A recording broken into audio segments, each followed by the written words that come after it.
So it's Parshas Emor, and the parsha begins with Vayomer Hashem el Moshe Emor el HaKoyanim b'nei Aharon v'omarto aleihem lenefesh lo yitamo ba'amo. So a kohen has an isser to be mitame. That means every yid becomes tamei if he touches or carries or is under one roof with a mace, but then it requires a tara, the paraduma, etc. Whereas a kohen is prohibited from being in contact with a mace. Bamis, we have no clue why a mace is metame. Why does it make somebody impure if he touches a mess? Is there anything wrong with the dead man?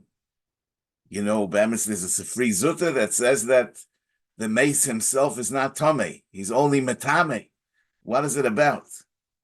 You know, the Rambam actually says, you know, in the end of Hilchos Mikvos, that davar barur v'golui shehatumois v'hatarois gezeras hakosov hein ve'einon midvarim shedaitoi shel odom machras oison v'harei hein michlal hachukim.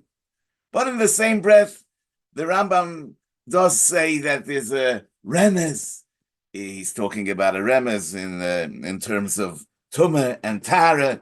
As you can see, the emes is that and koyanim are not allowed to be metamel mess. We would think that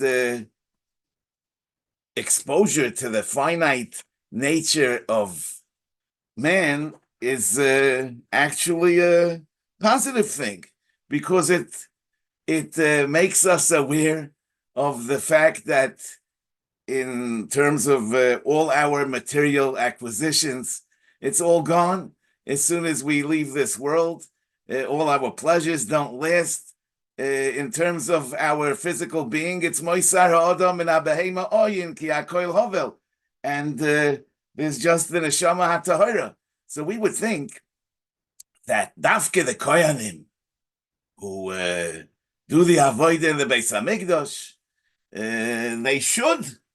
they should actually be in contact with Mason. Yeah, it will help them focus on their spiritual life. Yeah, so what's the pshat that the Torah says that kohanim are not allowed to be metame to a mace? Well, the pshat is mistama that, you know, a yid is not meant to connect with the Rebbeinu Shalom through hopelessness and despair. He's not supposed to find the Rebbeinu Shalom where life expires.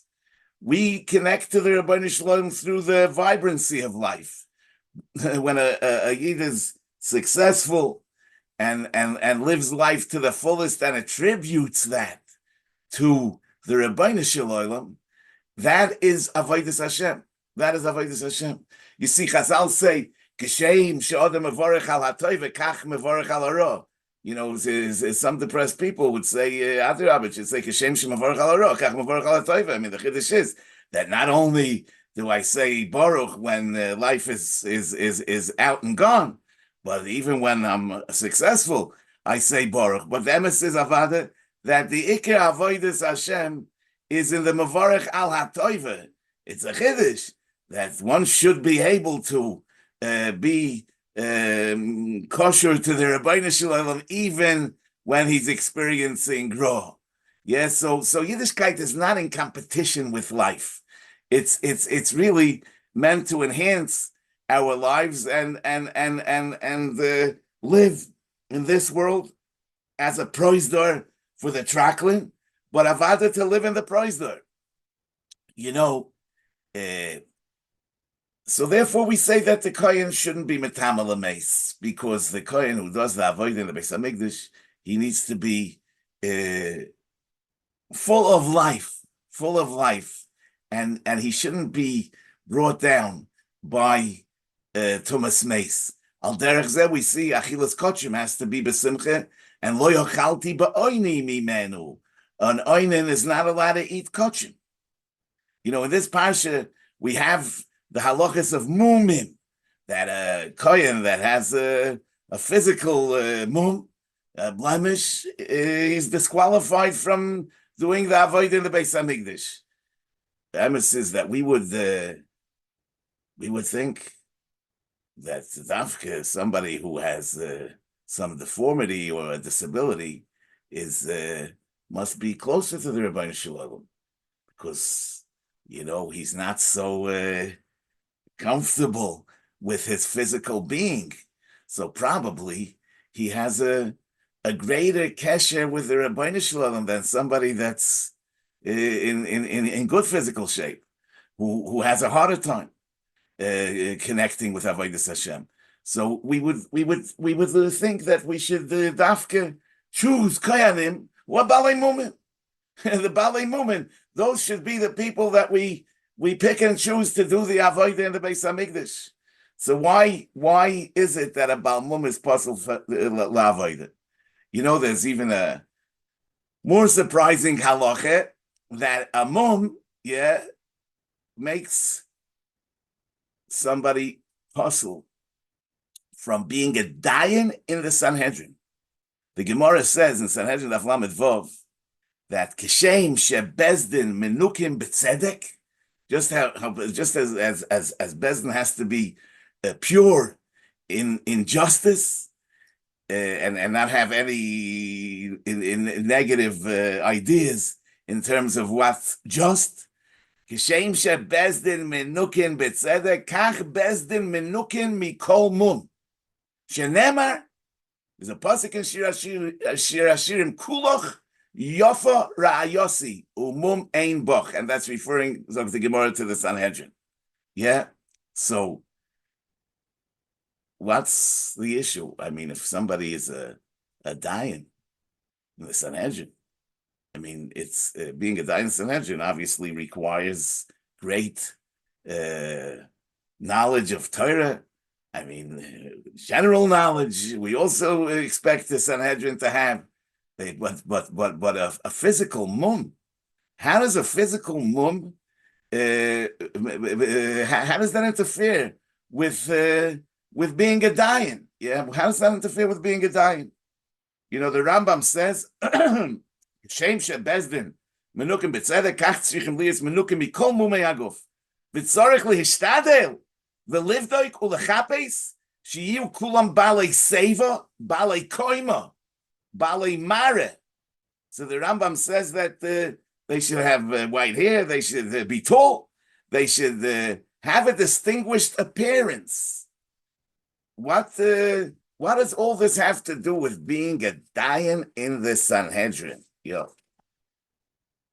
So we would say that maybe in order for the public to accept the rulings of the Sanhedrin has to be this way, because people have a tendency to perceive those with physical impairments as detached from the way life is generally lived, and people will think that their decisions are clouded by their being balei mumen. Yeah, cripple thinks differently, but the emes is probably that it's not just a perception.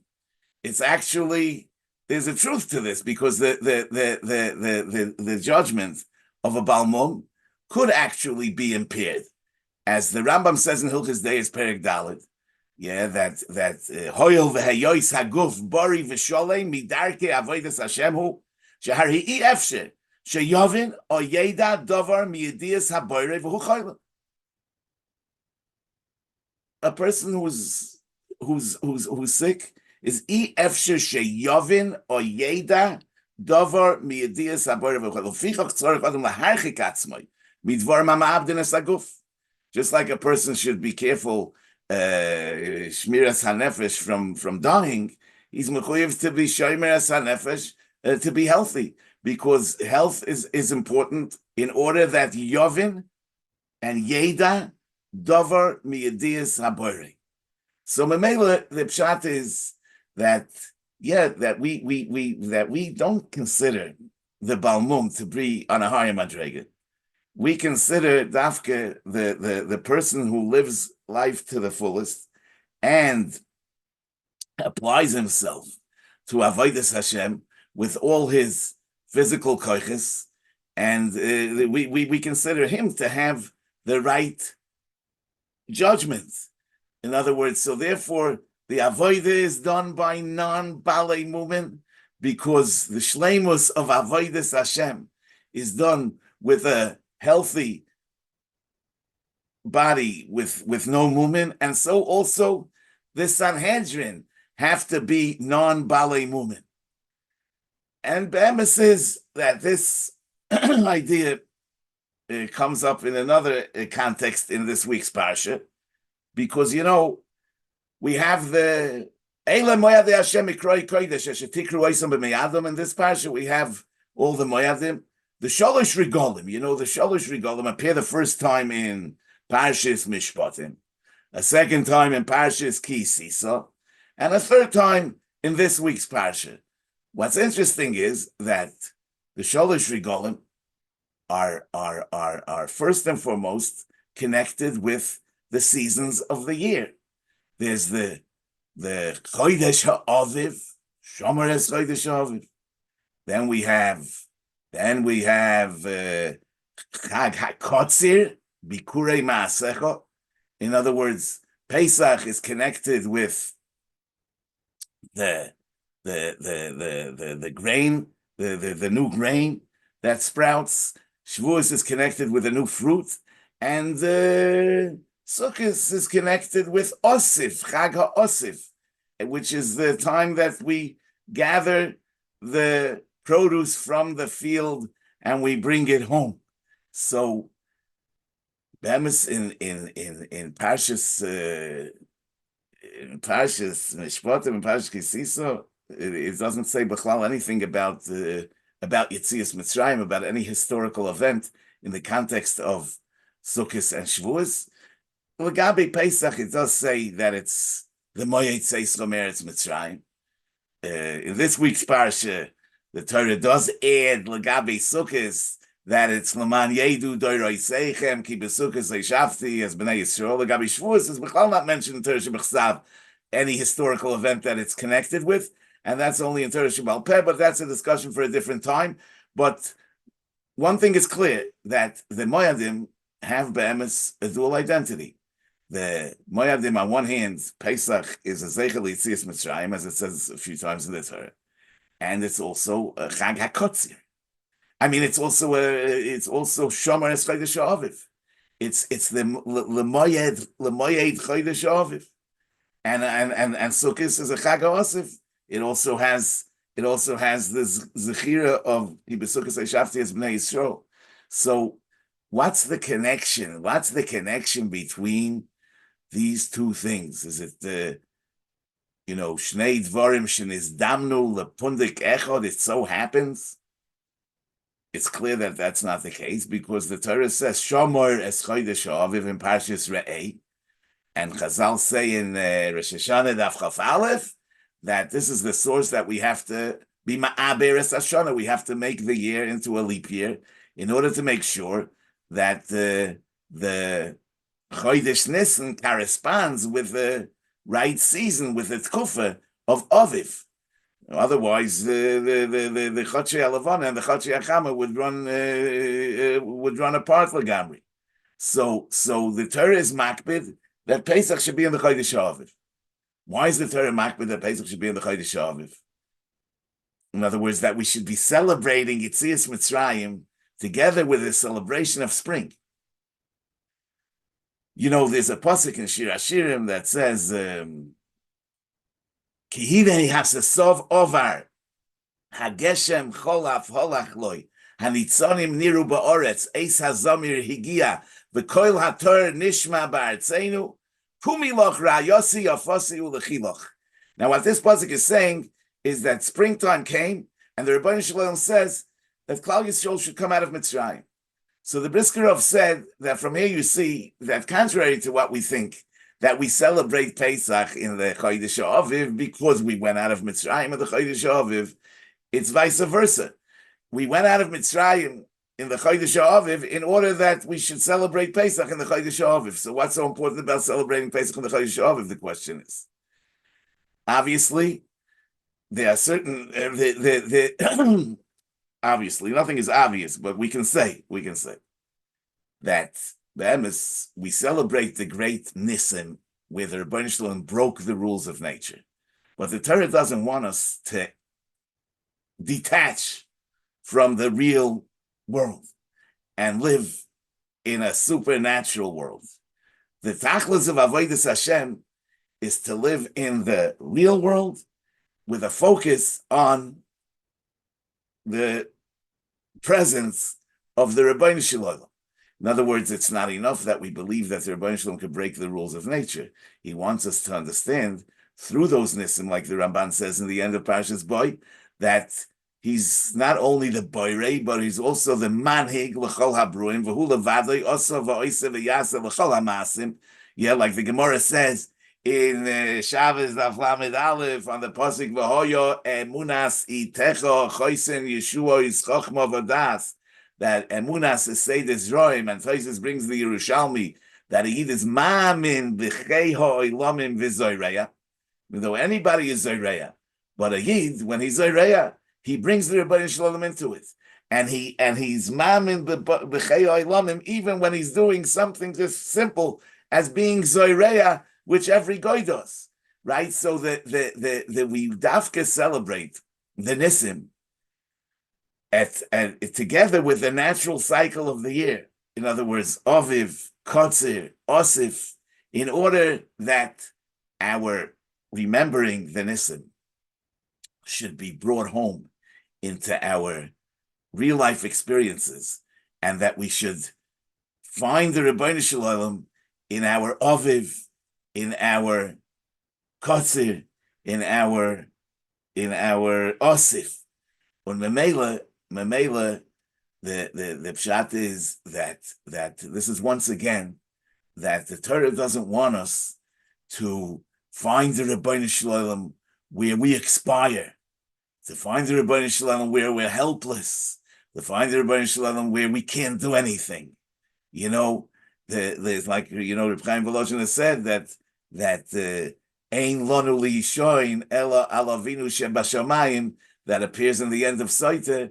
That's one of the clauses of Ikvas Mashiach, that people will say, with all the problems going on, they'll say, no, only the Rebbeinu Shalom can help. He says, no, that's not the approach. You can help. And a person has to know that the Rebbeinu Shalom gave us koiches, and with these koiches we need to serve him. In any case, the point is that the regolim are not meant to be celebrated outside of the Derech HaTeva, but they're supposed to be brought into the Derech HaTeva. We're supposed to not find the Rebbeinu Shalom in Mesim. Adarabba, ba Mesim Chofshi. We have to find the Rebbeinu Shalom in real life. We're not supposed to have Balei Mumin doing the Avodah, or Balei Mumin doing being done in the Sanhedrin. It's Dafka, people that are Vida Rambam Zoks, that they should be Balei Seva, Balei Koima, Balei Mara, and they should be the Dayanim, and they should paskin for the Klal Yisrael. You see, today we have also, listen, you see, the image that we have for a Gadol is like some kind of, it doesn't have to be Mamish a Balmum, but it would be Mistama better if he'd be Mamish a Balmum. But even if he's not a Balmum, he should at least look totally emaciated and like to clap. But you see that the Sanhedrin, the Rambam says, then the Sanhedrin were Avad the Gdolim of that time, right? And they were Balei Mara, Balei Koima. So it tells you what Yiddishkeit is really about. Okay, Rabbi Say, I want to wish you all a good Shabbos. And yeah, that's it.